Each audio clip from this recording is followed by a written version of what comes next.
Hey friends, we're gonna go over my waste oil processing setup here, refinery. I tried to do a short video, but I'll try to do a little more in-depth one. This is just another one of my clean tanks. This is the main clean tank that I've got just to make it easy to fill my trucks, fill my rigs with. I try to keep this one full of clean oil at all times. And then of course that's just another dirty tank there. You can see that one is full. Try to keep it that way.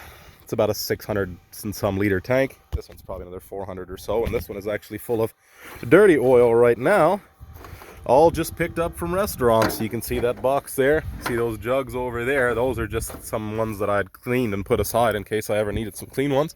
Go to restaurants, a lot of restaurants, especially the mom and pop joints, even some bigger ones, they save it in bins for you. A lot of them would rather you come pick it up from them anyway. That saves them from having to go dump it in the grease bins or haul it off to wherever they haul it off to.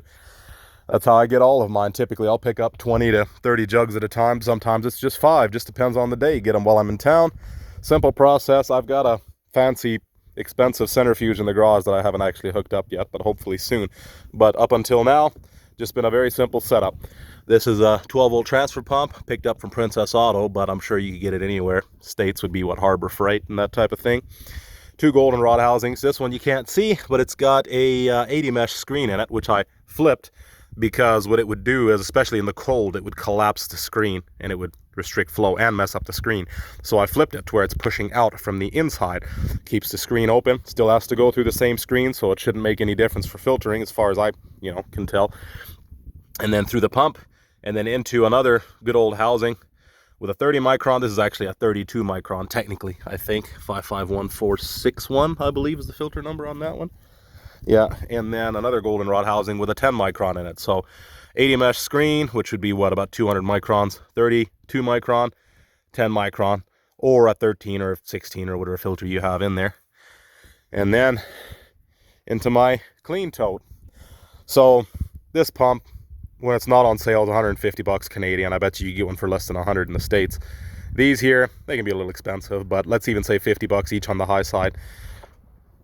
Let's say 150 plus another 50, 50, 50. That's 300 for just this setup here. Let's say 100 bucks each for the totes. That's high. But that would be 500 then. 300 plus 200 is 500. Let's say another 100 bucks for various hardware. And let's say even, that's 600. Let's even say another 100 for spare filters and stuff. That's 700. Might sound like a lot of money, but I've saved pretty close to, even if I count my $3,000 centrifuge setup and everything that I've bought, I'm still $6,000 or $7,000 that I've saved so far. So quite a bit of money that I have saved myself already.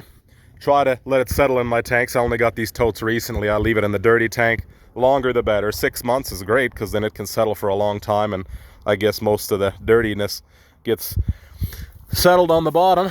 And I literally just use a good old spaghetti strainer when I pour it into my tanks. There's a little filter, a little screen that I can put in the funnel too, but I typically don't even bother. And I literally just leave it there. Let it sit. It's greasy and dirty, but I pour that through into the dirty tanks where all the stuff settles to the bottom. Let it settle as long as possible, at least a few months preferably, at least a few weeks, I guess I should say. And then just have a long dirty hose, goes into my dirty tank. And then got my clean tank. See some of the lettering's coming off there, but not much to it. There's my clean fuel.